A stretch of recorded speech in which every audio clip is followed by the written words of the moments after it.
Hey everyone, my name is Pierre, and I want to welcome you to the Preeminent Sales Pro podcast, where we're helping you to discover the methods, the means, the mindsets, the mechanisms for becoming a preeminent sales pro. Now, I get this question a lot, which is, what does preeminence mean? Okay, preeminence means being top of mind. It means being at the forefront of your customers, your offers owners. It means being top of mind or the forefront of the industry or even the social networks that you're a part of. And I have what I consider to be the personification of this idea, Mr. Michael Dunlevy. I'm looking forward to this podcast with you, my friend. It is great to meet you. Nice to meet you too, Pierre. We've never met before, so I mean I've seen you around for sure, but it's nice to meet you virtually in person. Pleasure's all mine. The pleasure's all mine. I think that one of the things that really attracted me to you, because likewise, you, like I said, we never met, but I almost feel like I do know you from your posts and things on social media.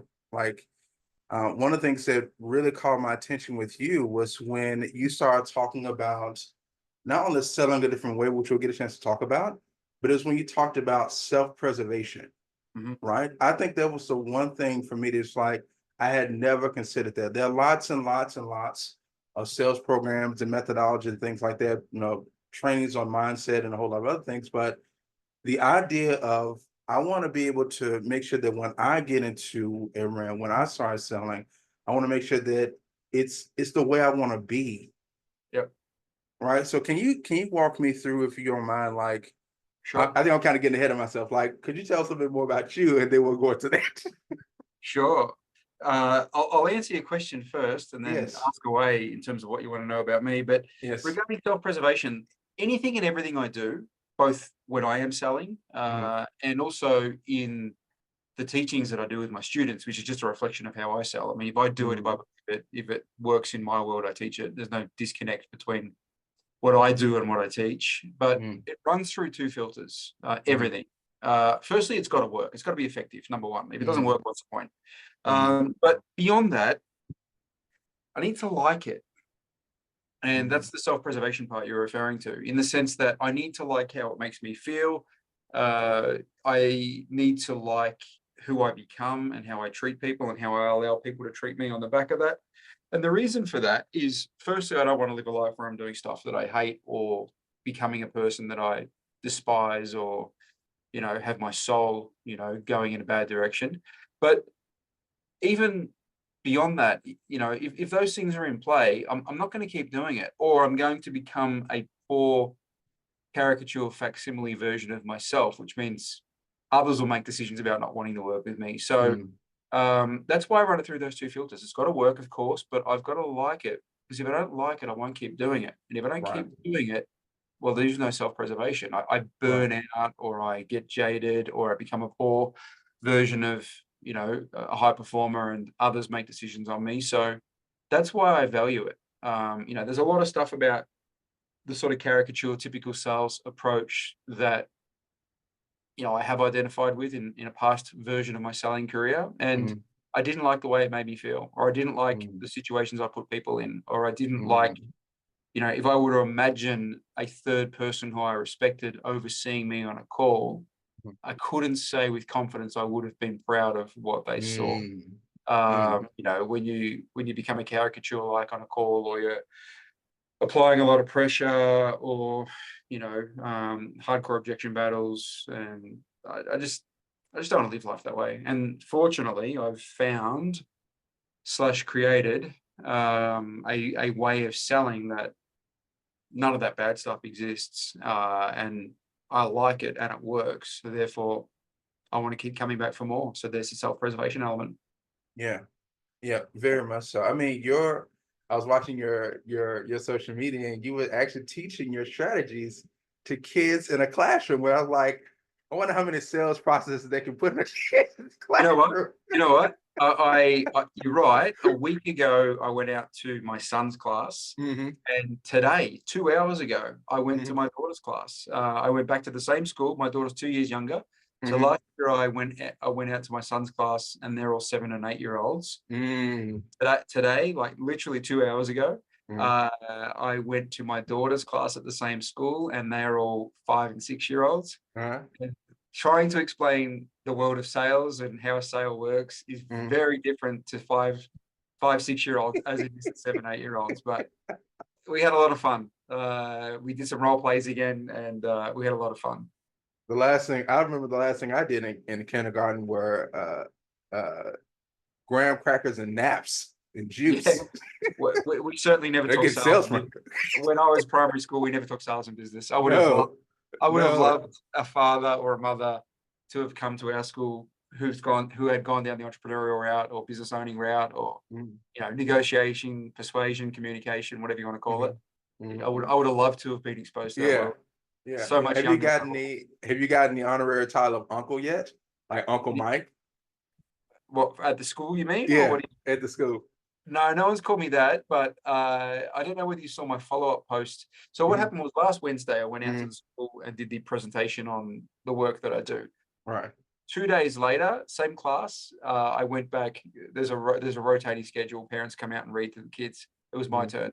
I went out and read to them in English. I did the presentation in Spanish 2 days earlier, but I read to them in English, and it was the same kids, and they all remembered me because it was only 2 days earlier. And they all had Monopoly style money. They've been waiting, and they were all in my face trying to buy my phone and negotiate, offering the most awful terms for the deal ever. But they had the spirit, and I was like completely overwhelmed. There were like 10 kids in my face shouting at me, "I want to buy it. Will you accept this? Can I trade this for that?" And it was amazing. Is that the post where you tell them about your son was in the background, chilling in the background? Yeah. That's that one. Yeah. He wasn't a part of that. So I made some sort of mark. They had some appreciation of the world of selling and buying and negotiating and doing deals. And I think that's a good thing. The quicker you can learn to understand that and get half good at it, the more advantages you'll have. Because as you know, that sort of stuff applies in real life all the time. Agreed. I wanted to ask you, I want to kind of go back to the 2 filters that you used, right? Yep. I have a firm belief that all techniques work some of the time, right? All of them work some of the time. But I guess my question for you is just like, have you ever seen a technique that worked really, really well, but you weren't in agreement with it, right? Is there like a more important criteria? Like, I have to like it more than the effectiveness, or is that like kind of like a 50-50 kind of thing? There are plenty of techniques that work in the sense that you can close a deal and get money out of somebody's pocket. Right. But does it work beyond that? Does that person ever want to buy from you again? Does that person ever want to see you again? Does that person feel good about their purchase 24, 48, 72 hours later when the emotions pass and the pressure's passed? Do they refer you to their friends? Do they become a success story? So you could argue, was it really a success? Was it really a success if they paid in full and did a chargeback or asked for a refund 2 days later? I would argue no. Sound like you have a different criteria for what you mean by what works. Well, as opposed to just closing the deal. You're thinking about even beyond that initial interaction. That's good. Well, yes, in 2 ways. Like in the short term, like I'm a commissioner. I still sell for one client. So you know that I train other salespeople. I help other salespeople. Sometimes do some consulting for businesses that need some help. But my main thing is I train and help other salespeople. But I also sell on one account still. So I'm one of those sales trainers that actually still sells himself for an account. So putting on that hat for a second, me selling for my one client that I still sell for. I'm commission only by choice. Even if they offer me a base, I wouldn't be interested. I like the word of commission only. Right. So I like the liberty that comes with that, and I like the gamesmanship that comes with that. But that's another story. But where I'm going with this is, if I close a deal, let's say you and I have a call, and you're a prospect, and we close a deal, we do a deal, and my ticket is 24K that I sell US. Out comes the card, 24K goes on it, and then 1 day or 2 days later, you cancel, refund, chargeback, whatever you want to call it. Whatever happens, the deal falls over. I don't get paid from that. I don't get paid from that, so I didn't win. And in fact, it's more frustrating because I spent a truckload of time with you. I spent the full hour with you or whatever it was. Right. Like the sugar rush of yes, got the sale, new client, happy. X amount is coming into my bank account in a couple of days. I'll put my invoice in. I got all that sugar rush, and I sort of mentally moved on, and then I get a jarring email or SMS or phone call a day or two later saying, well, actually, you didn't get that money, and you didn't get that client, and that didn't part. Like, I lose on all fronts. I lost the time, the positive emotion went to negative, and losing something we already had is usually more painful than never getting something in the first place. So I Yeah. have to experience that emotion. So like, Yeah. that's not a win. It was a win for like 24 hours, but it wasn't a win after that. And then beyond that, going through the filter of it's got to work and you got to feel good. If I'm only closing deals because I'm lying, manipulating, pushing, putting extreme pressure, being passive aggressive, using other manipulative tactics, like backing them into a corner emotionally, like, I thought you said you're a man, doing saying silly stuff like that, do you have to ask your Got to wife put your big boy why? pants on. This big Yeah, boy money. all that sort of stuff, all that sort of stuff. Like, I know that can work. I'm not saying that can't work. It can work in the sense of it can get a deal done. But they're the deals that often become chargebacks, or on a payment plan, they pay the first one out of pride or shame, but don't pay the next 10. So again, was that really a sale? Not really. They don't like you. They don't refer any of their friends to you, But even if that's not happening, I just don't want to be that guy. Like, I don't want to live my life doing that. I don't want to live my life like telling people to put their big boy pants on, and telling people did you have to check with your wife as well when you bought that coffee this morning? Like, I don't want to have those conversations. They're demeaning at best. There is a different way. It's demeaning for both parties. It's demeaning that the only way I can do business is to become this person, and it's demeaning when I put you in that position and you feel you have to respond by handing over your wallet. Like, there's no. But that doesn't mean. But that doesn't mean that. But that doesn't mean that you're no stranger. That doesn't mean the way that you communicate doesn't mean that you're not willing to deal with uncomfortable with communication. I think on one of your posts you were talking about that. Like, there must be a balance between being able to tell the truth and be able to do it with a smile, is what you said. Yeah. Well, here's the thing: the better you get at asking uncomfortable questions, the less uncomfortable it is. And the funny sort of paradox is, it becomes uncomfortable if you don't ask it.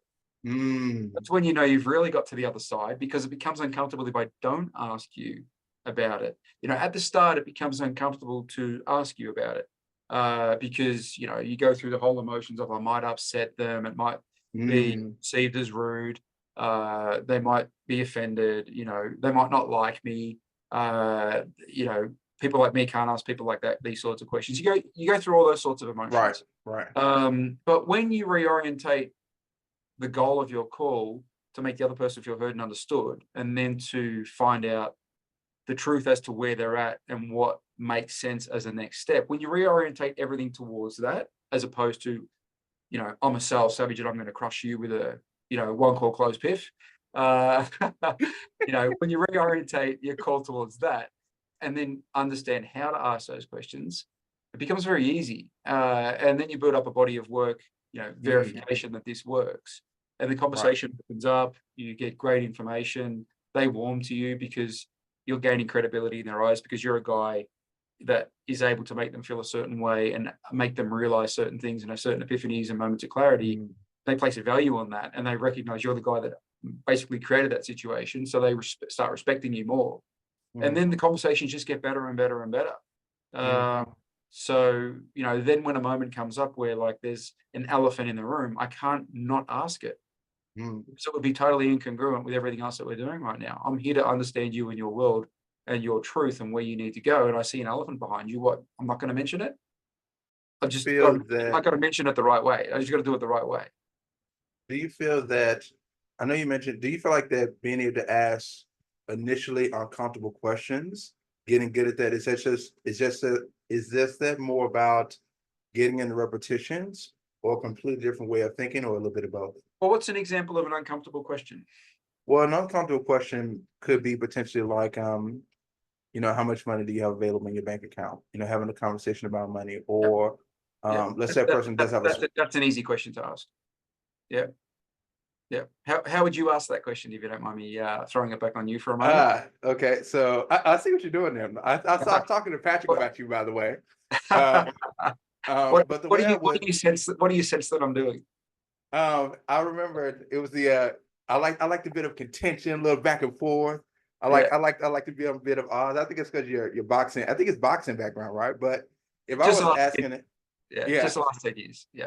yeah. If I'm asking a question about money, I usually ask a question like, so, just out of curiosity, Yeah. let's say that what we do could actually work, we could actually help you. Yep. Have you set aside anything for the purposes of investing in, let's say, a solution that can get you from A to B? Yep. Yep. And then I'll ask, okay, so, and if they ask me, say, well, I haven't thought about that. Okay, well, usually when we do things like this, or what I've seen in the past work is that our program will do usually be between this and this. Do you feel like that is something that will kind of break the bank for you, or do you feel like that's something you can reasonably come up with if it fits your needs? Okay. Is what about that? That's good. What about that is uncomfortable? How does that qualify as an uncomfortable question? What about that's Well, uncomfortable? well, it wouldn't qualify as uncomfortable for me because I've just been doing it for a long time and you Yep. just kind of develop language for it. But Yep. like in a general sense, talking about money in Yep. general for a lot of people can be a bit of an off. It's like Yep. the old saying about money, sex, politics. Relationships are really, really tricky topics to kind of navigate around. So maybe not Yep. for me, but like in your opinion, like how do you kind of coach people through those things? Yeah. Look, I agree with your premise as a start point. For some people, talking about money, can be uncomfortable. I mean, if I sort of look at where I come from Australia, obviously Irish, sort of Catholic working class background. Uh-huh.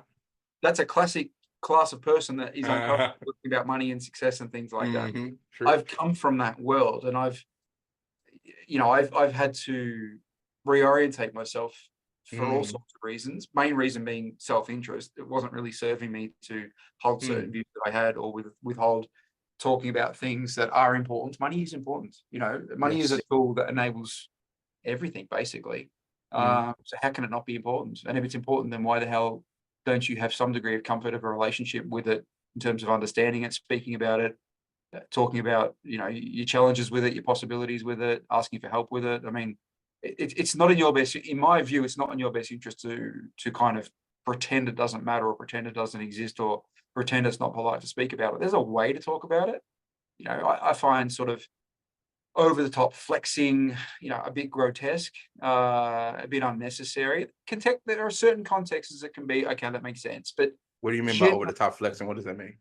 oh, the Lamborghini and Oh, I see. all that sort of stuff. The classic sort of Instagram stereotypical. Mm, It's just like the cigar, the open shirt, the sunglasses, mm. the teeth. That personally does nothing for me. Cuban cigars and Yeah, and I'm not a hater. Like, if you're successful, amazing. But I personally don't really get into that visual. right, Um, right. at all. But each to their own. If others do, great.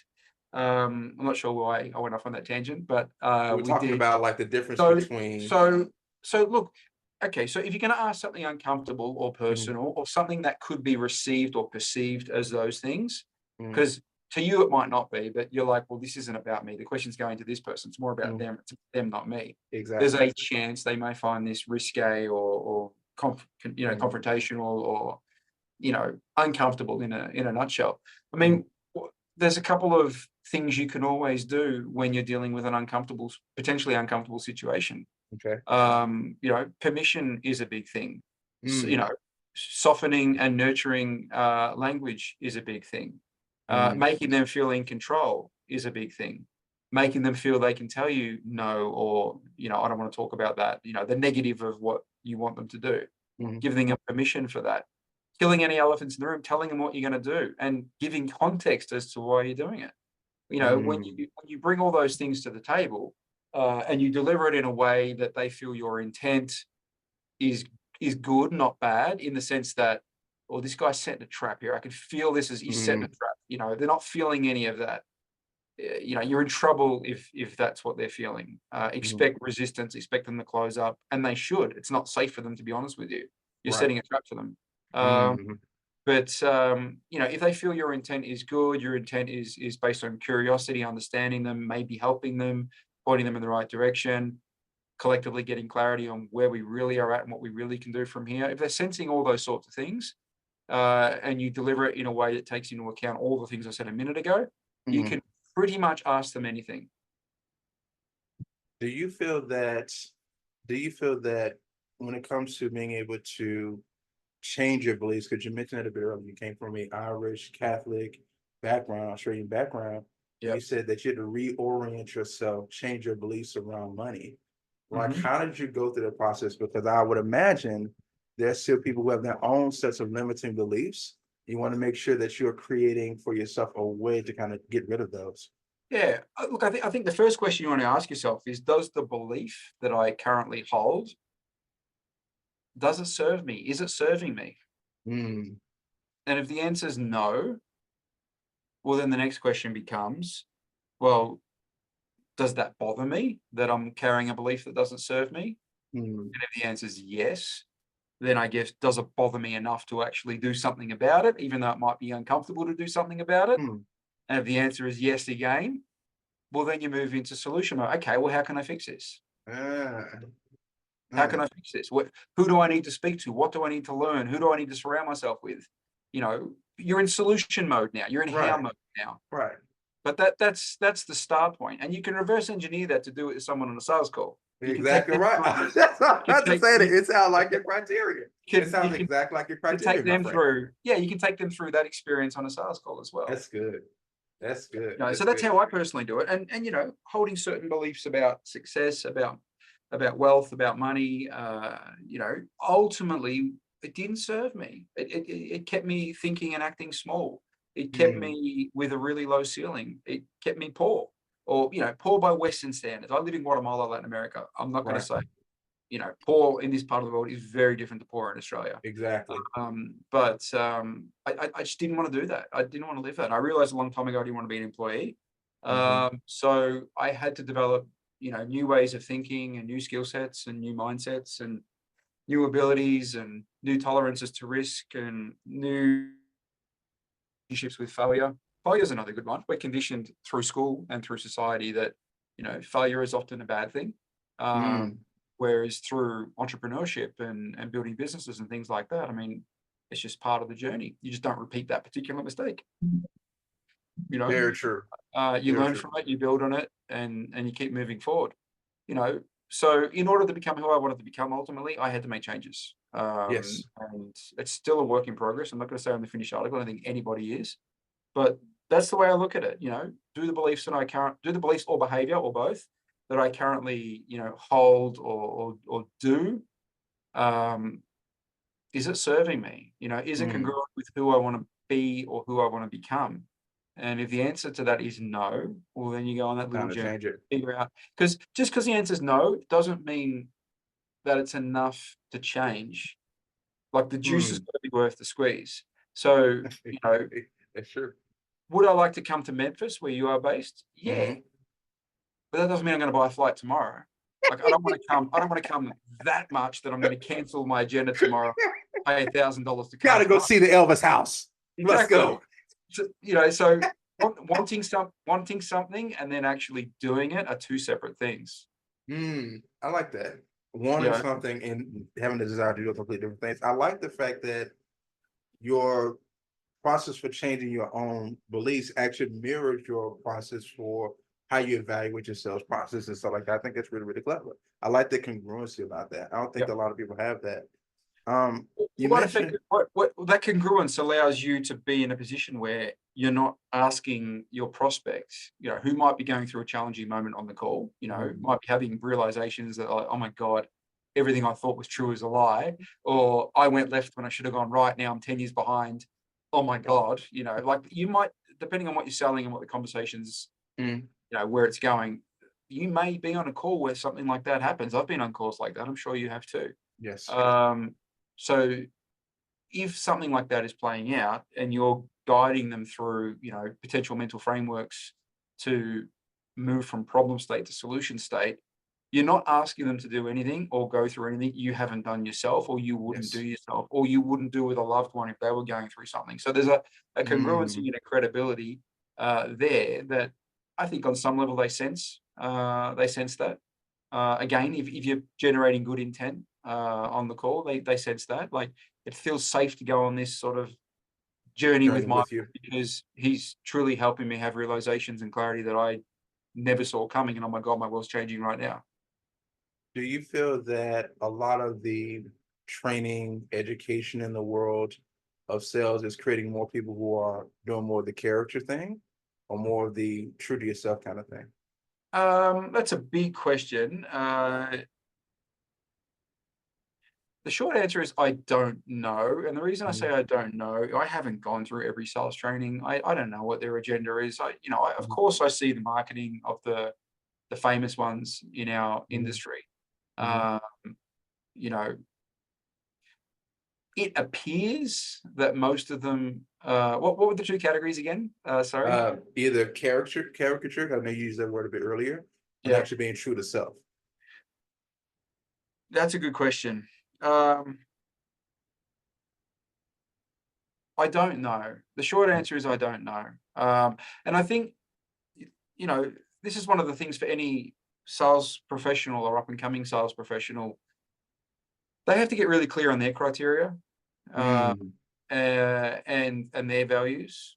And once they're clear on those things, it should become easier for them to select the framework or the guru figure or the I like that. indoctrination or whatever. I mean, every one of the sales programs would have some good elements, I'm pretty sure. Some more than others, of course. True. But, there's a million different ways you can do a sale. There's a million different ways. So it just becomes, who do I want to be as a salesperson? Sort of back to identity almost. Who do I want to Yes. be as a salesperson? How do I want to treat people? What sort of conversations do I want to have? What sort of journey do I want to take them on to get them to a point where they become my clients? Do I want it to be one that looks like this, or do I want it to be one that looks like that? Mm, Does the selling approach that is being taught here, migrate across all sorts of industries and avatars and levels, or is it really aimed at broken down and out people that can be easily manipulated? okay. You know, Well, let me with ask there you is a big more. sorry, just to finish that point, there is a big segment of the market that are that. Most fitness offers, not all, but most fitness offers target that segment. True.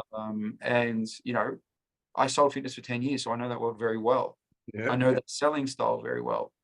What works there in fitness when you're selling to down and outs, a lot of it doesn't translate to selling to a higher level person with options and high self-esteem and more money Mhm. you probably have. Solid decision making process and all that Yeah, kind of yeah, jazz. yeah, yeah, and maybe not buying from a position of extreme pain, maybe Hmm. buying more from, future pleasure. They're Hmm. very different conversations and very different ways of treating those people. And if you carry on, the same way you would for a overweight housewife who's just had 3 kids in the last 10 years and Hmm. her size is bigger and her husband doesn't look at her the same, and no one's sort of metaphorically said, "I'm with you, we'll do this together, sister," and you just said that to her. If you try and bring that energy to a call with a 55-year-old, serial entrepreneur worth $10 million, good luck with that.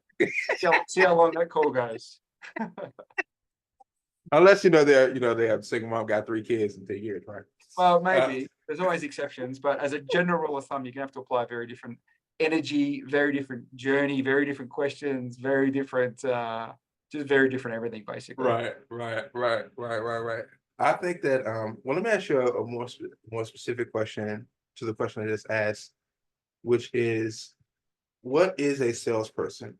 Now, I've heard many different definitions for what a salesperson is. Like I've heard people use the analogy about, salespeople are soldiers on a battlefield going into war and they got to do all this prep work to do that. I've seen definitions where the salesperson is an actor, salesperson is something else. Like when you think about a salesperson, like what is a salesperson? Like what is their job? I've never heard the going into war where Oh man. never heard that before. Oh man. Uh, yeah, I had to laugh when I heard that. Look, for me, a sales interaction, when you look, I'm speaking from my own philosophy, of Yes. course. I know others don't agree with this. I know others see it differently. I'm not saying they're wrong. I'm not saying you can't have success with theirs, blah, blah, blah, blah, blah. Okay. Firstly, we are not soldiers going into war. Just to clarify that. Not last time I checked, anyway. Secondly, we're not savages and killers. Yeah. Yeah. Jesus. Can we stop that already? And thirdly, and this may be controversial, we're not leaders either. Like I don't know where Okay. this whole thing of you need to show up as a leader on the sales call.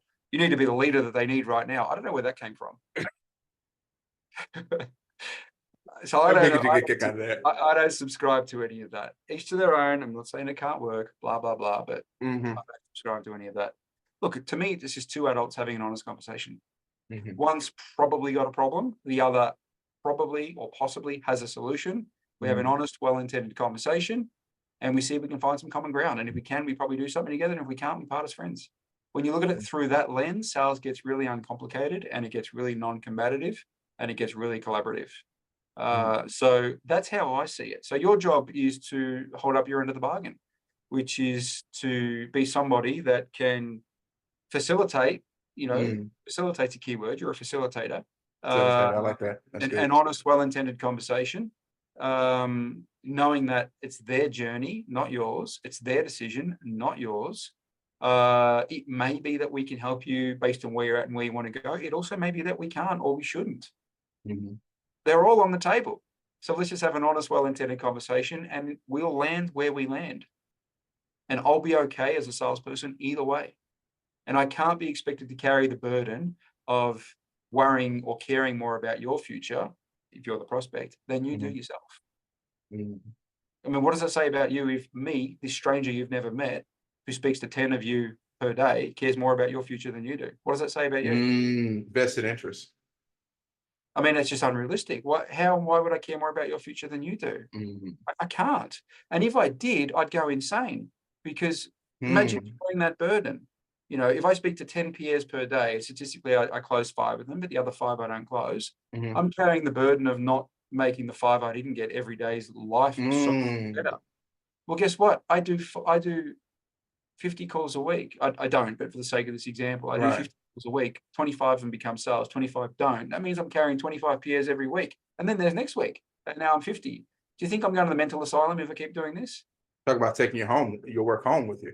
Well, we talked about self-preservation earlier. Like if I carried the burden of, it's my fault Pierre didn't join because I couldn't help him get over those limiting beliefs, or I couldn't show up as a leader he needed right now, or, when I went into battle, I couldn't, whatever. If I go down that rabbit hole, I'm going to go insane. I'm going to go insane. So I think you get a kick out of that. Yeah. I don't go near any of that. We just have honest conversations, Pierre. If you get to a point in this call, if you're the prospect, where you believe that, you know what, I think Michael can help me. I want Michael to help me. I don't have a better option than asking for his help. I can say yes to his terms and conditions. You're probably going to ask to buy from me. Simple as that. Simple as that. And if you do, you're coming in probably for the right reasons, which means you're probably not going to charge back or cancel tomorrow. Goes back to your criteria about winning. Yeah. And if you don't come in, if I've done my job well by understanding you and your world, I'll know why you didn't come in. So if the sales manager, I don't have sales managers, by the way, but if the sales manager called up tomorrow, I said, Michael, why didn't Pierre buy? I could tell you exactly why he didn't buy. I could tell you exactly why. I could say, listen, he really liked our service, but the bottom line is the guy was dead broke. And he had no access to credit. He had no credit card. He had no ability to borrow money from family members or friends. As much as he wanted it, he couldn't say yes to our terms and conditions because we don't offer it for free. And we come at it from 5 different angles, and no angle existed where he could make the payments. So he was financially disqualified. Now, we left on good terms. We left with dignity, with respect. He knows that if he can sort himself out financially, my door is open. We may speak again if that happens. And if not, well, guess what? Respectfully, I've already forgotten about him. I think that another thing too is just like from the things that you're sharing here on this call is just like qualification is more than just money. Of course it is. Money is just one of many reasons why they might not want to or be able to or should buy from you. You may have all the cash in the world. It's not a financial issue. But what you're looking for doesn't align with what we do. Yeah, I could make the sale, but you won't get a good outcome from this. And on the back of that, I won't feel good because I know I brought you in for the wrong reasons or under false pretenses. Or you just won't be a success story. You'll be one of those guys that drops 10K and we see you for the first 2 weeks and then we never see you again. You get no outcome from it. Do we really want to be a company taking people's money when we know that's probably going to happen? Do we really think you're going to refer other people to us? Do we really think we're going to get a testimony from you? Probably the exact opposite. we really want to build our business bringing people like you in all the time? Mm-hmm. But financially you could, That's good. but it wasn't the right decision to bring you in. Mm. Because based on where you're at and where you want to go, it doesn't align with what we do. Or it does, but our mechanism for doing it, because it's done with you, you're, for whatever reason, you want done for you. Mm-hmm. We're not done for you. We're done with you. In fact, you've got to do 80% of the work. We just sort of chaperone you through it. I don't believe any world exists where you're going to do the work. I reckon once your sugar high passes and the emotion passes, we won't see you again after about a week when you realize you got to actually do some work. Mm-hmm. So like, there's many reasons. That's just one of many examples that could be given. Here's the other thing. You probably have alternatives as well. Like, it's not like we're the only people that do what we do. How many sales trainers? Yeah. How many sales trainers are there? Agreed. Lots of them. Yeah. So like, known and unknown. You might look at my program and go, I can afford how much you charge, Michael, but for whatever reason, I gel more with the other guy's approach. You're not my guy. I think you're really good at what you do, and I think I could be successful with you, but I think I'm going to be even more successful with the other guy because I just like his approach better. It's just hand in glove. So financially, we were fine. You believe my approach works, but it wasn't the right approach for you. So you got to get them on so many things. You got to get them bought in on so many levels. Otherwise, if you don't tick these boxes, these are the ones that become a think about it when you try to close them because you didn't have a real conversation with them. That's good. That's almost every objection that comes at the end of the call. Unless there's two categories. There's probably three categories of objections that come at the end of a call in terms of the source of why they're happening. Right.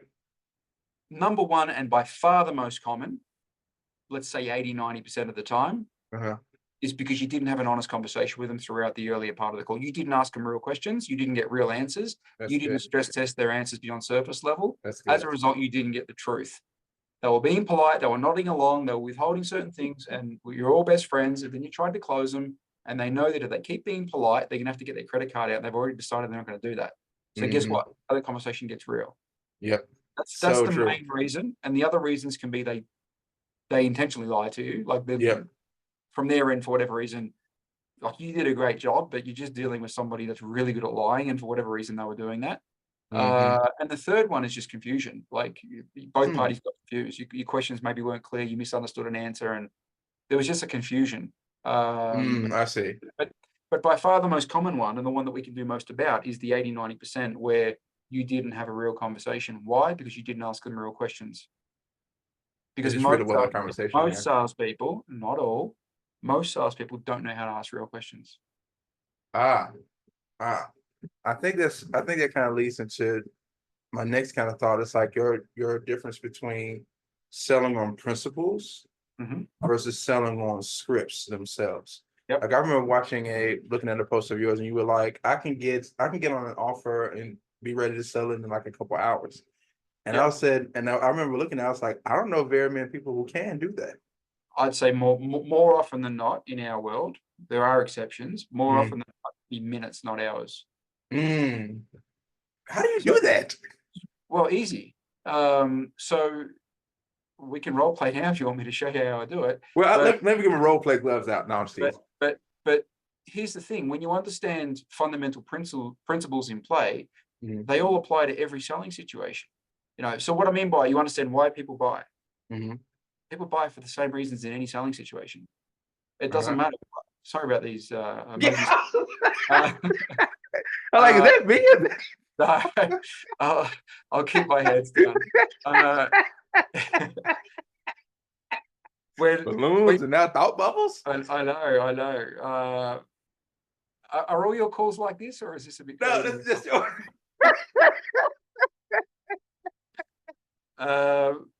so when you understand fundamental principles like, why do people buy? What needs to happen for a sale to happen? What am I up against in every sales interaction? What are universal principles that people want? What are universal principles that people reject or create resistance? When you understand all those certain things, then you can apply them to any selling situation in real time. And the same criteria for me to sell a fitness offering is the same as selling a mastermind. Now, the specific questions I will ask are different, course. but I've still got to tick the same boxes, and I've still got to make you feel the same way, and I've still got to close off the same loops. Right. So then it's just, I just need to know a couple of things about the offer. Like, well, who's our target market typically? What pain points or what ambitions does our offering, resolve? What would be the symptoms that the target market would typically be experiencing that would indicate that, hey, they might need or want what we do? Right. If I'm a flu doctor, for example, then the symptoms would be cough, temperature, feeling tired, feeling cranky, things like that. Right. So I wouldn't come out and say, Pierre, have you got the flu? Because you might not know what the flu is. Or you might be like, Right. I don't know what the hell. Right. All I know, Mike, is I feel like crap. I go, Right. all right, say you feel like crap. What do you mean? Can you give me some examples of what you mean? Yeah, I got a headache. Got it. I got a dry cough. Okay, what else? You give me like 5 things, and on the back, I could diagnose that as a flu. Right, Exactly. based on that, then Pierre, it sounds like you might have what's called the flu. Listen, we need to test to confirm that. But you have these 2 symptoms as well? Yeah, I do. Okay, it's really likely you got the flu. So you get there via symptoms rather than diagnosing the name of the thing. I think that going off on a bit of a tangent here, but when you know how to do that, and then what do we actually deliver them? If they buy our product or service, what does it look and feel like from their end? And what are the packages? That's it. Give me that information. That's like 1 or 2 pages worth of information. Put me on a call. That's good. That's good, man. Do you feel like I think that I wanted to ask you about this too. It's just like, do you feel like that a salesperson coming into the business should be started off learning the principles first, or maybe studying more of the language tracks? That's a good question. You can get there either way. Okay. You can get there either way. So, if you're going to go the latter route, learning word tracks or a specific script, that's fine. You just have to understand it works for the environment that you're in, and it works if you stay on script. What happens if you go off script though? You messed up, man. Well, you could be Or in you're trouble. lost. You might not be able to find your way back. Or if you get a strong dominant personality that, you start off with your polite little script and they just sort of come over the top and go, hey, listen, can you just tell me the price? And you haven't trained. What do you do now? Oh, like you're in trouble. So you sound like you need principles for more off-script behaviors for sure. Well, if you want to go off script, you have to know principles. Right. When you understand principles, you never need a script again in your life. I don't use a script. I haven't used a script for 5 years. I'll never use a script again. A script is of no use to me. It's a burden. Tell them how you really feel, Michael. Don't tell them. It's a burden. Ever. But I mean, I'm 20 years in sales as well. So I'm not representative of most people in our industry who are a couple of years to maybe 5 years in sales, give or take. The me of 20 years ago didn't know what I know now. Of course. So you can get there either way. But if you want to go to the highest levels and you want to have the ability to transcend and move across any industry, any avatar, sell anything basically, it's going to serve you well to learn principles. Maybe you could even argue it's essential. That's beautiful. I think that's where the idea of like situational confidence is. Yeah. Like I can develop the situational confidence if I understand the rules of the game. It's very difficult to play a game if you don't know the rules too. That's right. Which is why one of the first things I teach my students when we start going on a journey together is what I call Sales 101, which is effectively the rules of the game that we're playing, we're up against. Most people don't know that. Most people can't even answer the most simplest question of why do people buy? Very true. Very true. Most people can't answer the question of what needs to happen in order for a sale to happen. What are the boxes that need to be ticked? They might get a couple of them, but they won't get them all. That's a good point. So when they list, say, 4 of the boxes, I'll list the 5th. They're like, oh, so they would have gone into a sales call and maybe got the 4. What about number 5, 6, 7, 8, and 9? They missed a few. And then they wonder why they get a let me think about it when they try to close them, because they didn't close off one of those loops.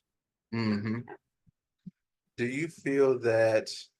I know you mentioned a bit earlier. You said I'm 20 years in sales right now, and I've gotten to a point now where I don't need to do a whole lot of things or know a whole lot of things in order to get on an offer to make it work. Do you have like a pre-call routine, or like before you got to a point where you're most of the stuff is unconscious, like did you have a pre-call routine? I do. I have an ice bath, and Uh-huh. then I look at myself in the mirror and call myself a savage.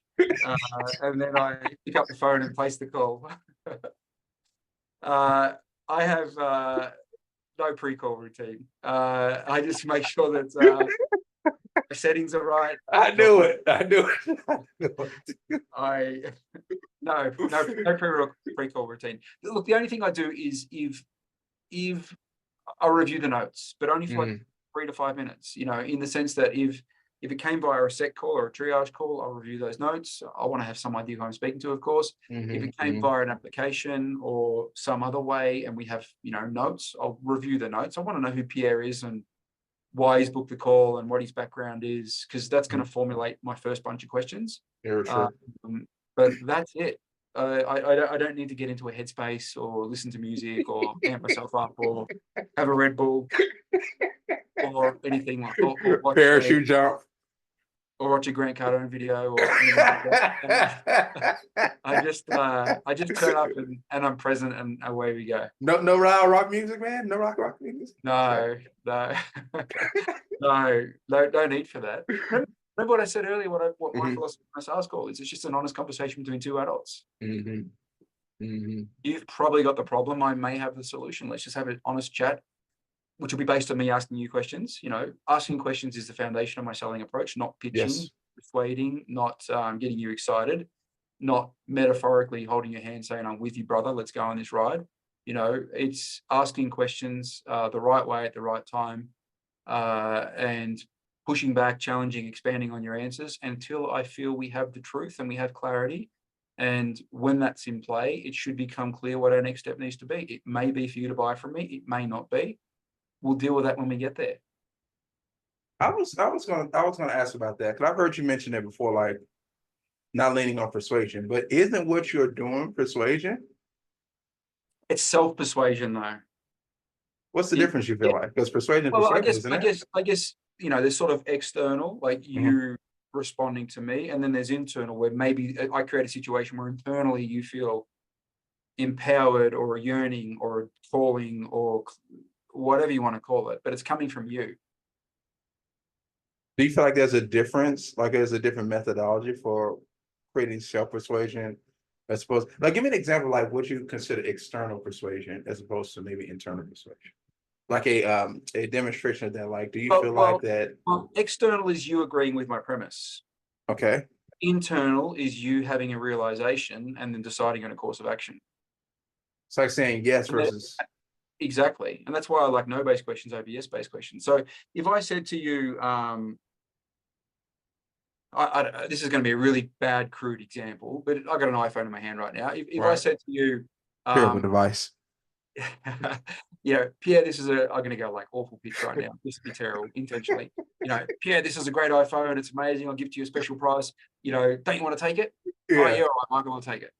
That was a bad example, but like it's me externally pushing my agenda onto you, hoping I get a yes from you. Right. But if I said, Pierre, you mentioned you haven't got a telephone, are you okay with that? Do you want to stay like that? Or do you want to get another one? I mean, where are you at? Oh, yeah, telephone. I'll keep unpacking it until you tell me, Michael, you know what? I think I want to get an iPhone. I remember. I go, all right, well, let's go. I go, all right, well, that's a great idea. Let's go buy one then. So it was basically it was your idea. You just opened the door. The idea internally came from you. Whereas externally, I gave you the idea. And, if it's your idea, you can't fight with me, the salesperson, because it's your idea. I see what you're saying. So the goal is like whatever method or mean or tool you use, it is designed to create the internal desire to buy as opposed to the external pressure to persuade. Exactly right. I like that. Exactly right. Yeah. That iPhone example reminded me of the worst sales experience I ever had. I was working for GE, which I don't know if you know who GE is, General Electric, right? I know they are. Yep. And I was working in the parts department.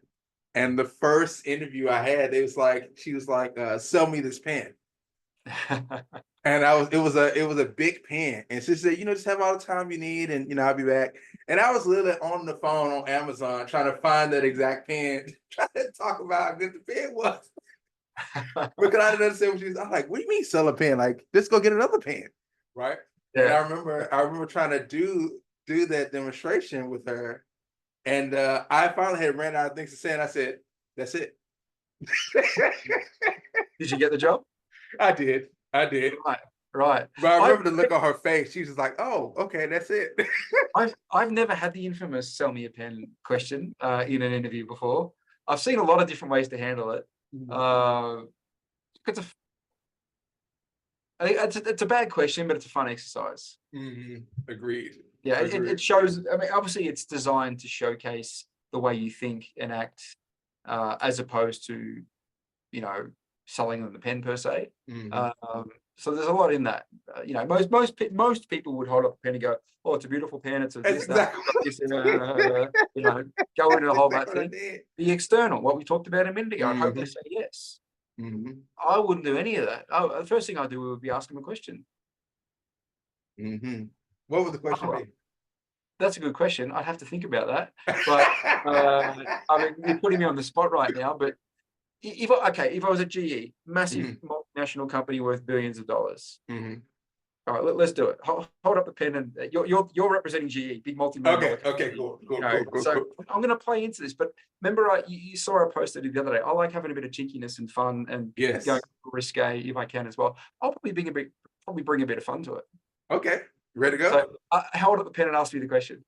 Hey, Michael, I'm you. Oh, yeah. You sitting in this. You're now black. You're now black and slightly bald. All right, fair observation. So, Mike, so Pierre, go ahead and sell me this pen. Sell you this pen? Yes, this pen.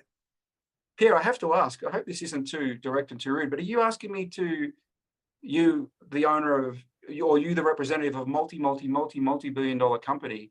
Are you telling me you don't have a pen that you can use right now? Yes, I do, but I want you to sell me this pen. Well, help me understand what I'm missing here. If you've already got a pen, why would you want me to sell you another one? Because this is an exercise, and I want you to sell me this pen. I want to see what your sales skills are. Oh, so the question is really, you want to see what my sales skills are like, right? And your thoughts are that's the best representation of seeing my sales skills, me selling you a pen? Well, it'll give me a good understanding about, what your philosophies on sales would be. All right, no worries. Not to mention how you would do with our company, with our clients and stuff. Sure. Look, happy to sell you a pen. Can I ask? I mean, you're a smart guy. You're a multi-billion-dollar company. You must have some idea about the sort of philosophies that you look for and that you don't look for. Would you be open to sharing, what sort of philosophies you look for and what you don't? I see. That's good. I've done is ask you questions so far, by the way. I've asked about 5 questions in a row so far. That's good. But you can see where we're going. I'm going to try selling you the pen, but what I'm going to hope is after 10 more back and forths like that, I'll make you aware that I just showed you my selling process. Exactly. That's good. And then I'll say, now that you've seen it, do I still need to sell you the pen, or are you already clear on what to do? Good. That's good. Because most people, their focus is on selling the pen, not selling the person behind the pen. That's good. That's really good. I mean, I made that up on the spot, but that would be one way that I would consider. There you go, ladies and gentlemen. Mr. Dunlevy at work. But yeah, we'll have some fun with it. Because they would have had that scenario a million times, and I'd say it's less likely than not that they had somebody bring some fun, a bit of chispa to it. Exactly right. Especially when you do like 1,000 interviews for a company like that. And then if, like, I don't think you realized, I'm not sure. If you did, I didn't see it in your face. I don't think you realized 5 questions in, all I've done is ask you 5 questions. I'm not sure that you'd realize that yet. I didn't count them. But I was thinking what I would love to do is, if that had kept going, about 10 questions in, I would have said, can I ask you something off the record? Yes. Are you aware that I've just asked you 10 questions in a row and not answered a single thing about me yet? That's good, man. That's good. Man. And I was like, oh, by the way, that was my 11th question. I wanted to ask you this. You actually in business before you went into high ticket sales, right? Did I remember that right? Like you had a business, like a full-blown brick and mortar, right? Yes, was it the gym or? No, the gym stuff was earlier than that. So I came 100% into this world that we're in, remote high ticket, during COVID, like a lot of people, March 2020, through necessity. Being in Guatemala, I I had physical businesses in Guatemala, and they were tourism consumer facing. And like a lot of parts of the world, Guatemala shut down what ended up being about a year. We had no tourists here for about a year. The airport was closed for nearly a year. So my income, I have a wife and two children, and our income went basically to zero. Like when we closed those businesses, we'll temporarily close them and then eventually close them. Our income went to zero. So I already had. What were the businesses, by the way? One was working with a tourism offering, and I consulted to them and contracted my services to them. And the other was a retail. It was a surf and beachwear retail store, which had a travel component to it as well. I used to be a tour guide, surf guide. I used to take people on surf trips. That's how I ended up in Latin America. I used to be a big surfer. Pre-kids, I used to be a big surfer. So it was in the tourism, travel tourism, retail, consumer services type space. I'm trying to imagine you on a surfboard. Yeah, To the surface. That's cool. I don't really surf much anymore. Since I had kids, I don't really do it much anymore. But for about 25 years, it was like a massive part of my way of being and identity. Before married and kids, or not marriage, but kids, before kids. Yeah. Interesting. Yeah. So, I mean, I had some other businesses too. Some worked, some didn't work. So I had about 10 or 12 years worth of experience. From about a lot of experience. From about 2008. From about 2008 to 2020, I had my own businesses. You have a lot of experience with people, bro. Yeah, well, I do, but I'm also in my mid-40s. Like I'm older than most people in our industry. Really? Yeah. Yeah. You sound surprised. I was thinking about the Don Cheadle, Kevin Hart interview. He's like, "Yeah, I'm in my 60s." Damn. You had to say it like that, Kevin. Yeah. I'll send it to you later. But what I wanted to ask you about that though was, I find that a lot of salespeople. See, I came out of the customer service world, 9-to-5 world, and so it took me a bit of time, and it's still a bit of processing for me to be thinking more like an owner of a business than like a person behind the counter on the phone saying, "Hey, this is GE," right? So, like, what are some of the lessons, or I guess advice you can give to someone to make that transition out of thinking less like an employee and more like a business owner? Because one of the things that premises I've seen a lot from you is just like, hey, you're talking, this is equal footing for everyone. Like, I'm here to find out if I can help. This is as much as you're trying to figure out if I can help. So like, how do you kind of, I guess, like, what's some advice you can give to kind of help break out of that? Well, firstly, if you're commission only, you are running your own business. There is no safety net. You're not an employee. You know, if you're a 1099 as per American parlance, 1099 commission only, no base, no salary, none of that sort of stuff. You eat what you kill, all that sort of stuff. You're not an employee. You're a contractor. You're a gun for hire. You're a service provider. You are running your own business. So get your head around that as a start point and stop thinking and acting like an employee, i.e. someone's going to pick up the slack, someone's going to pay to train me, someone's going to pay me even if I'm not successful.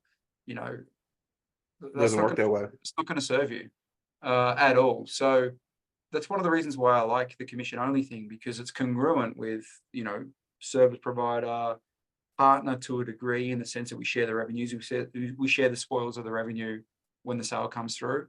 I'm not a part owner. I don't have equity in the company. So, but we share the success that comes when a client comes on board. I get a cut, you get a cut, we all feel good about it.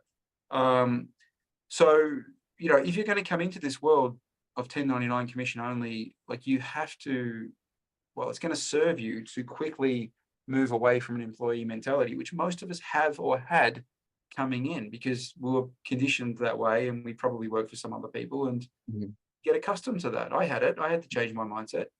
So that's the first thing. What was the second part of the question? So, like, of course, like, what advice you can get to kind of break out of the shell of being like a 9-to-5 employee versus being a 1099? It's the same mechanism I said earlier. Like, ask yourself, the belief structure. Yeah, if I'm 1099 commission only, does it serve me to carry on as if I were an employee? And And I'm going to tell you the answer to that's no. So then the next question becomes, same exercise we did before. You know, well, if that's the case, am I okay with that, or do I want to change that? No, I want to change that. Really? Even though it's going to be uncomfortable? No, I really want to change it. Okay. Well, who do you want to become, or what do you want to become? Well, I want to be a guy that, you know, lives life on my terms and eats what I kill and gets great roles and, you know, has the ability to move between accounts as I see fit and is always meeting great, interesting people and learning things and investing in my own self-development. I'm the author of this journey, basically. I'm not relying on handouts from anybody else. Like, of course, we all require support and partnerships and JV and, you know, to get where we want to get to. Like, any sale I make isn't just because of me. The marketing guy generated the lead, the fulfillment guy is backing me up. You know, someone may be paid for the infrastructure that facilitates this call, like the Zoom subscription, which wasn't me. So like, I can't say it's all me. It's not all me, but we're all kind of partners sharing this little moment together, and I'll get my cut from it. But that doesn't, just because I'm a partner getting my cut from it, doesn't mean I'm an employee. It doesn't mean I can do like 10 hours of mandatory meetings per week and all this admin unpaid. Like, that doesn't work. That doesn't serve interests. That's unnecessary. That may serve your interests, but it doesn't serve mine. So what is your way around of dealing with that, though? Honest conversations. Well, firstly, you want to have options. If you don't have options, then don't be surprised if you get backed into a corner and accept what you're given. I see. But then, presuming you do have options, it's the same skill set you use on a sales call. It's the same skill set I used on that pen thing before. You know how to talk to people. You know how to have honest, same as a sales call. You know how to have honest, open, and well-intended conversations with an offer owner or a sales manager. You know how to ask him questions, the right questions, the right way at the right time, and push back and challenge his answers, just like I did with you on the pen thing before, until clarity comes. And you do it in a way that you're not provoking him and annoying him or her, and they're going, can this guy stop with the questions already? Like, you're not doing it in a way that does that. And there's an art. There's an art in how you do that, of course. And a little bit like the persuasion we talked about earlier, I'm not going to force my agenda onto you and kind of strong arm you to agree with it. I'm going to, in a perfect world when it comes together, and it doesn't always come together, but I'm okay with that because I have options, remember? So if it doesn't come together, I walk away. But when it does come together, you'll realize that, hey, you know what? It doesn't make sense to mandate Michael does 10 hours of unpaid admin and meetings per week. That doesn't we won't hold on to him if we do that. And I think we can make it work with this guy for like 1 hour a week of that. And I'll accept 1 hour. Guess what? We just found a sweet spot. We can work together. If not, if you're not prepared to bend on your position and I'm not either, we don't work together. And I'm okay walking away. No hard feelings. We don't hate each other. There's no bust up. We just couldn't reach an agreement. No bare knuckle brawls. No bare knuckle brawls between savages. We call back, ladies and gentlemen. We walk away, wish each other well, and maybe something changes. Maybe 2 weeks later they reconsider. You know what? We haven't met anybody but Michael since the last 2 weeks. We might need to show a bit of flexibility here. Let's get him on the phone. Let's acquiesce. Let's give it a go. That goes back to a point I was thinking about a bit earlier, which is like one of the reasons why I created this podcast was I felt like there are people in the space, but in my limited purview, I think it's like that people are getting to the point where they're going to be seen as more commodities. Like, oh, that's just another salesperson, instead of being a bit more position higher. So I guess like my question for you is just like, what are some of the steps that you've taken to position yourself differently from other sales pros? Well, I could answer that question, but I'm going to reverse it and put it onto you. You've obviously chosen me to be on this podcast for a reason. What were and I don't say this for an ego boost, I asked this because I hope it will illustrate and answer your question. What were the reasons that you asked me to be on your podcast? Why am I a commodity normal salesperson to you, and to such a degree that you got me on your? Well, first of all, what have you seen? What have you get demonstrated to you? Like, what is it looking for you like? There are a few things. There are a few things that stand out to me. First of all, was the content. It sounds like when I read your content, there was more than just surface level fluff like mindset stuff. You know what I mean? Like some people post stuff and it's like all mindset, but yours illustrated a lot more deep expertise on the subject. Also, number two, you were around the people that I felt were really, really good at what they did, like JD and a few others. Mhm. The third thing that stood out to me um, was she had actually created a platform where great salespeople were coming out of it. So I was like, that's a skill. There's certain people who are really, really good at what they do, but they're not good at replicating that. And you have to be good at both if you're gonna be a great coach, right? So Mhm. those are like three things I would say more than anything else. Well, thank you for sharing that and for the nice words. There's part of the answer. You've got to Mm, do things differently. You've got to do things that separate you from the largely, not entirely, but largely mediocre, nameless, faceless competition that you have. How do you do that? Well, there are many ways. You give people a reason to know who you are. You produce a body of work that becomes undeniable, to use mhm, JD's parlance. mhm, You build out a reputation and a network. You become high value to other people, and there's many different ways that you can do that. mhm, You give people a reason to keep paying attention to you, whether it's doing a podcast like you do, Pierre. That's a point of difference. Most of your competition doesn't do podcasts. mhm. I write every day, sometimes put a video on. Plenty of people do that. Right every day. Do you mean like just on social media? Or you talking about like Yeah, even a yeah, yeah, podcast? yeah. Yeah, Okay. sorry, I should clarify that. I post, okay, I don't post on Sundays, but Monday to Saturday I post every day. And written form feels the most natural form for me. Hmm. Yes, sometimes there's some video content on there, which is a snippet from a coaching session more Right. often. Because I do about, well, depending on the week, 6 to 10 hours of coaching per week Wow. on calls. Hmm. So we extract a couple of clips from that during Smart the week. move. Yeah. So they're the sort of things. But look, it's got to be underpinned by you being decent at what you do. Because Hmm. if you're 9 out of 10 in creating content and building relationships, Yes. like 4 out of 10 in sales, Mhm. yeah, you'll open doors and get opportunities, but really quickly your reputation is going to be so bad that it supersedes the good things you did in the other areas, and it just doesn't. Mhm. So it's got to be underpinned by getting to at least a 7 or an 8 out of 10 in sales. Obviously, if you want to become elite, you've got to go higher than that, but at least a 7 or 8 baseline in sales out of 10. And then look to get to 7 to 8 out of 10 in other areas as well. Visibility, reputation, network, X factor, meaning you do something different that's interesting and eye-catching, but not in a gimmicky, sort of way. Like for your podcast, as an example, you do a podcast. If people like your podcast, if people watch it and pay attention, it puts you front of mind. It shows your audience that you can have conversations with Don't different. spill out my secrets, Michael. Don't spill out my secrets. Sorry, I spill most of mine in my post, so I'm going to invite you to join in the spirit here. Um, but it showcases your ability, which by the way is excellent, to ask Thank questions you. and extract information and make the other person feel comfortable. This all translates to a sales call. It shows your ability. I don't know who else you've interviewed and what they've been like, but I'm going to make an assumption some of them are different to me with their energy, their backgrounds, their vibe, what you talked about. Mhm. I presume that happened, and I Yes. presume you handled those calls just as well as I think you're handling this one. So it showcases your ability to speak to different types of people with different interests, with different philosophies, with different personalities. Like basically, you're just creating a giant show reel to show everybody how good you are at your job, Mhm. and put you front of mind as well, like make you visible. So if 3 people apply and one of them's Pierre, oh, we know Pierre. Yeah, I've watched a few of his podcasts. He's great. Well, Mhm. who do you think they're going to interview first? Or maybe Exactly the right. like you've removed friction, you've removed doubt. The other people are just names on a piece of paper, whereas you're a guy they feel they know, and you've Mhm. already demonstrated that you can have great conversations with people, and that's what you're looking for. So we invite you in. So they're the things I'd be thinking about. But you've got to give people a reason, because everyone's motivated by self-interest, Yes.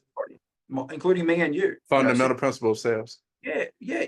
And then that's another principle that translates like to life in general. People are motivated Yes. by self-interest. Well, guess what? Appeal to their self-interest. So become somebody that in whatever way appeals to their self-interest. You appeal to their self-interest because you educate them, you inspire them, you entertain them, you connect them, you motivate them, you shine a torch in areas that they perhaps wouldn't find on their own. I could keep going, but you're getting my drift. Right. Therefore, you become somebody that it's in my best interest to follow you and get to know you better and reach out to you and introduce myself and maybe invite myself on your podcast or invite you on mine, or just know you, just be closer to you. Because I think the chances of me getting to a better place, and that can manifest itself in so many different ways, Right.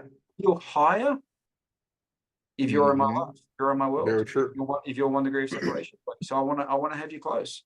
Doesn't mean it's transactional ladder climbing sort of vibes. It's just like, hey, I want to be around good people. I want to be around people that have a bit of a buzz about them and things just seem to happen or come to them. It's an energy thing.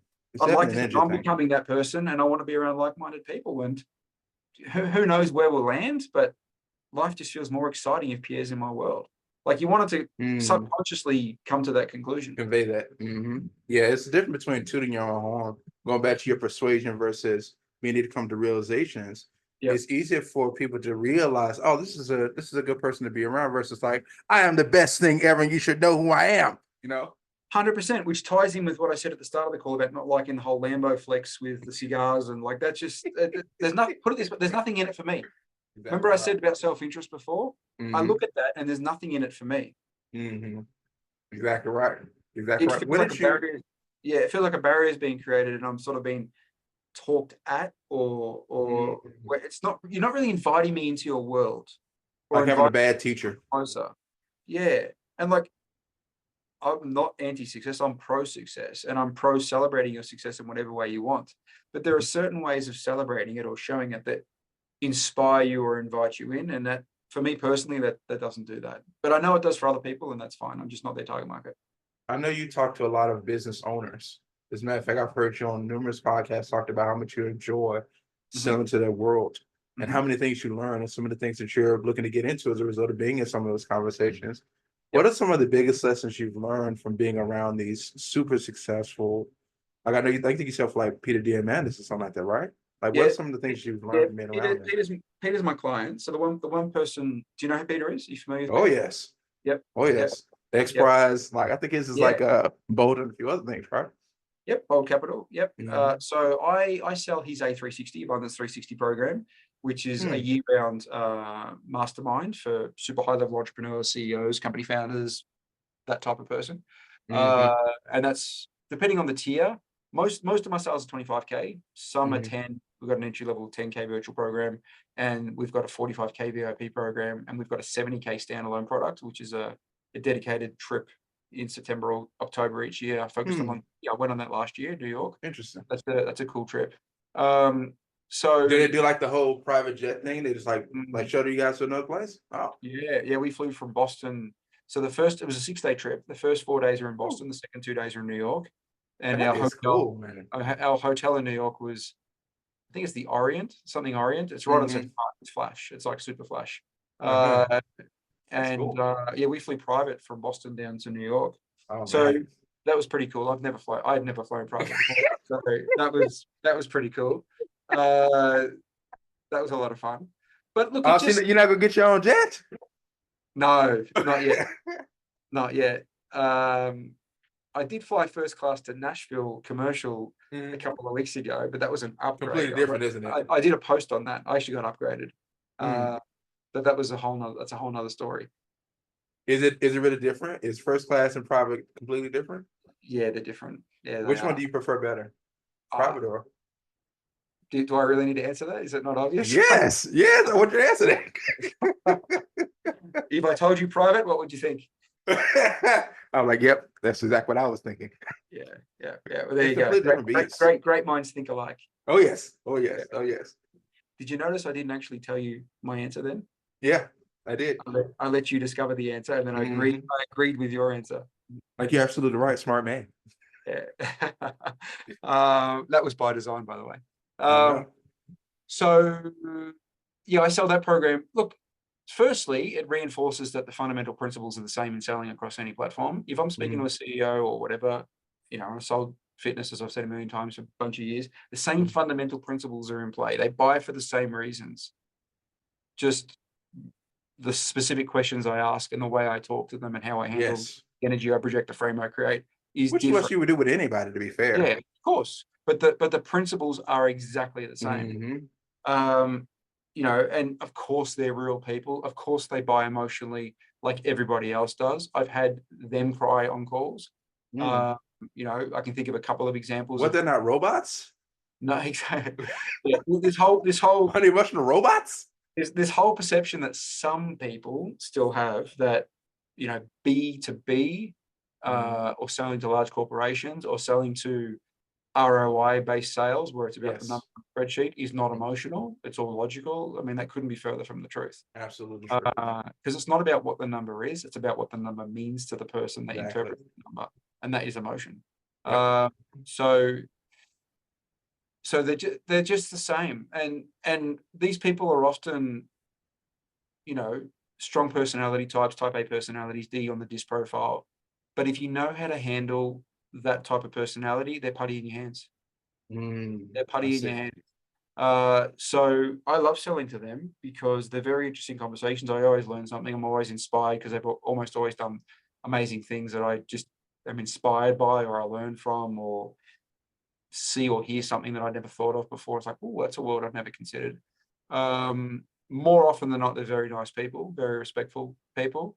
And it's a beautiful program to sell. I'm involved in the program, so I'm involved in the fulfillment as well, in the sense that I go to the events that we do, you know, Yes.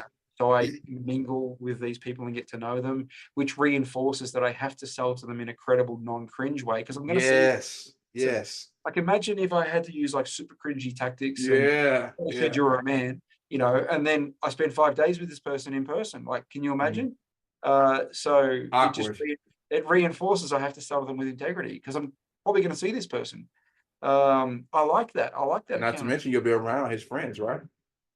All those things. Mhm. So yeah, it's a pleasure to sell that. You know, I've sold at the other spectrum as well, like low ticket to broke people to damage people emotionally. I say that in a non-judgmental, Right.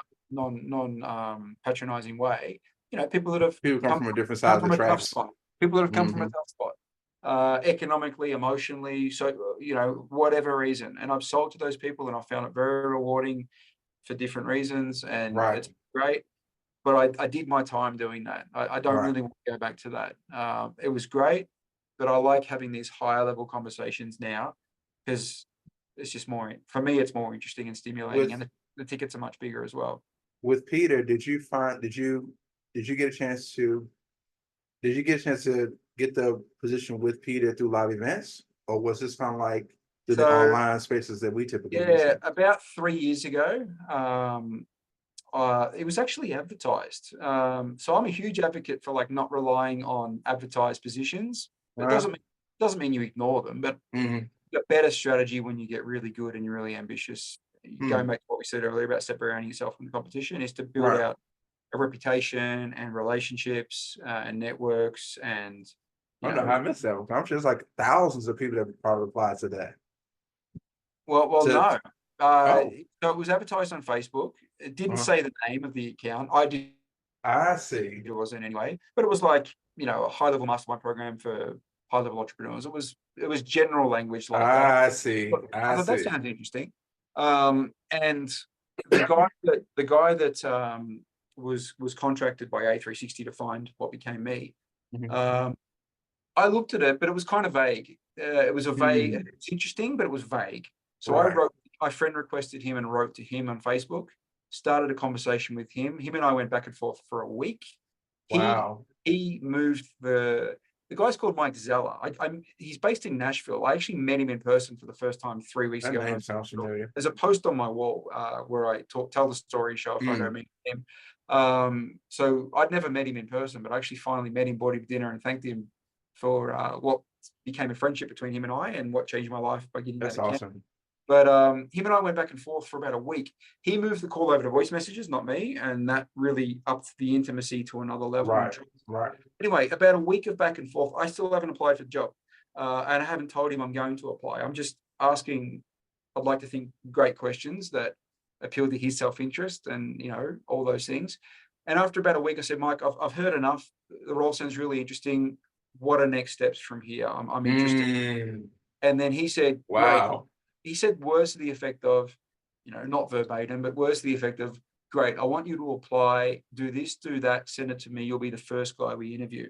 Wow. I haven't even applied yet. I knew at that moment I'd get the job. He didn't tell me that. I just knew because I Wow. thought I had self-confidence, but I Mhm. thought I don't believe any of my competition would have done what I've just done, which is build a I doubt relationship, it. I which doubt is it. build a That's really good. relationship with the guy who decides at this level and get them Mm, to the point where the guy asks you to send in an application and then tells you we'll interview you first. So I basically knew I was going to get it at that point in time. that's good. I think about 28 people applied. They interviewed about 8. It was a really long, drawn out process, like 3 months. Wow. Uh, but I got it. That's Um, awesome, man. yeah, and it's been a great ride, and hopefully it continues, ongoing. I like the fact that I'm a sales trainer that still sells. I like the fact that I'm I think still so too. anything I teach, I still use. There's no disconnect between what I use and what I teach, and vice versa.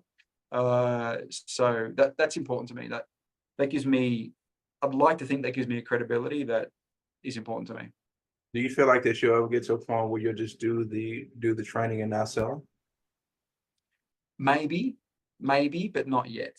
Okay. Maybe. Go I'm the other not. way. I'm not saying one day that won't happen, Mhm. but for now I can do both. Yeah. And I want to keep doing both for 2 reasons. Mhm. It keeps me sharp. I don't want to be, Mhm. a sales trainer who's some.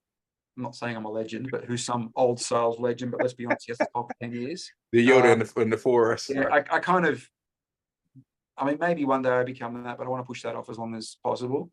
I But see. secondly, I enjoy selling it, and I like the access that world gives me. Like, I get to meet amazing people. Like, I was in Nashville 3 weeks ago for an event they took me to, a strategic coach event, which is another really high level program. And I was there to represent A360 there. I met all sorts of great people, participated in the event as if I were an attendee, and it puts me, we talked about private jets before and meeting amazing people, getting to know Peter in his world. Like, it puts me into a world that me down here in Guatemala, I'm just not gonna, it's not gonna happen, Right. So I don't have any expectations of an outcome from that. Like, I'm not looking to like win some contract or get some deal on the back of that. Mhm. It's just interesting. It's interesting and stimulating, and you just never know where it might go. I have no Mhm. expectations, by the way, but you just never know where it might go. That's Um, good, man. That's so good, man. that's I why want I do. I have one last question for you, my friend. I really want to appreciate you for being so generous. It sound like I know this was set for an hour. We're like an hour and 30 minutes in. I just really, really appreciate that.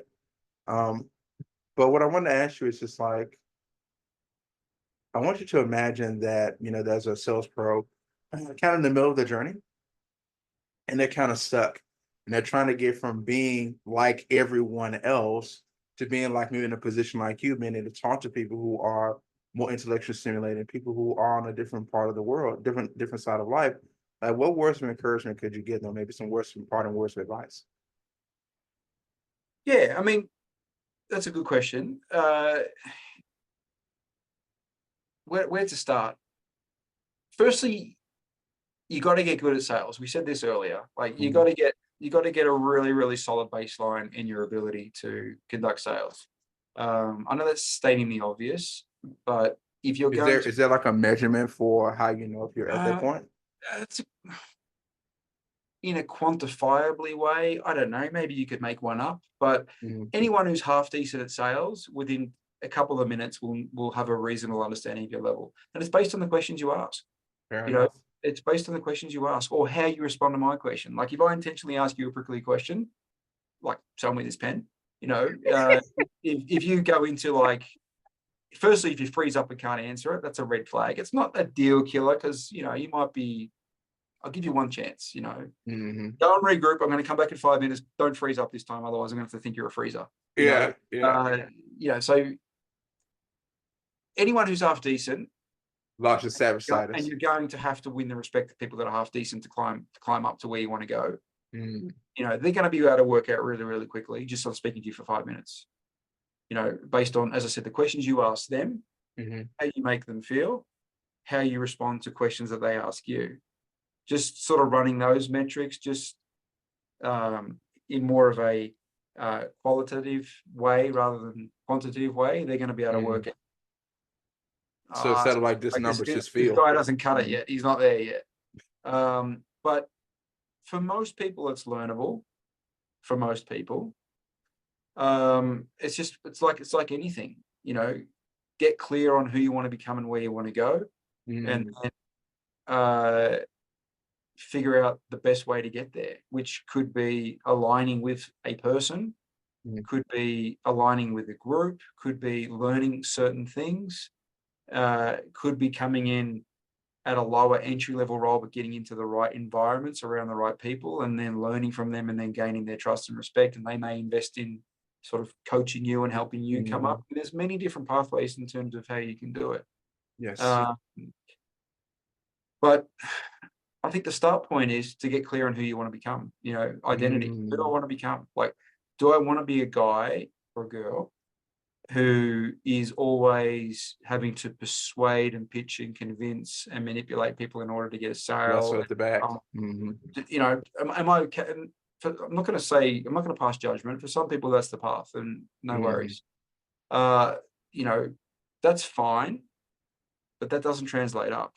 Yes. And if you sort of become pigeonholed as that guy or that lady who thinks and operates and associates with that, it's going to be hard for you to move into these higher level worlds. Mm. Unless you do a complete recalibration. Won't Or last is it, very long either. yeah, or is it more a case of, you know what, I want to become a student of the game. I want to learn the reason behind the reason behind the reason. I'm playing the long Mm. game, not looking for the sugar rush. I'm prepared to, come in at entry level and be in the right, focus more on the environments and people rather than the role itself. That's good. That's good. So like Environments I'll and go people. onto a Peter account and I'll just do data entry, or I'll just do, Mm. I don't know. We don't have this, by the way, but if I get what you're saying. I'll do the worst role because I just want to be in that environment around those people and earn their trust and confidence, and gradually appealing to their self-interest. They'll probably want to start investing in me because they'll see there's a payoff in doing it, and the payoff can be in many different ways. So you weren't necessarily focused on the role; you were focused on the environment. Mm. So Yep. that can I be never you another mentioned way. access before too. Yeah, that could be Mm. another way you can go about it. Um, so there's many different ways, but I think the start point is, who do I want to become? Who do I want to be? Mhm. How do I want to treat people? What sort of environments do I want to be around?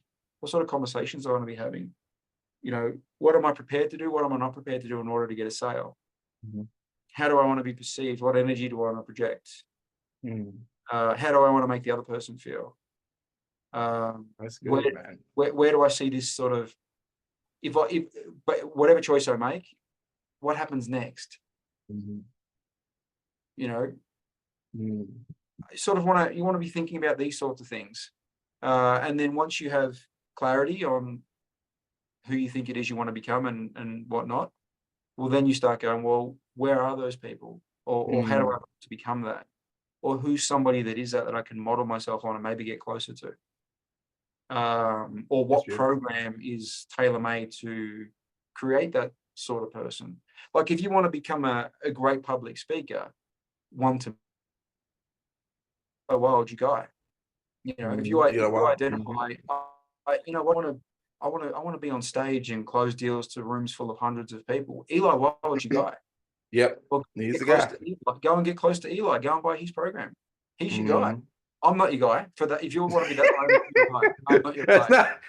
not that's not my bag, man. Not my bag.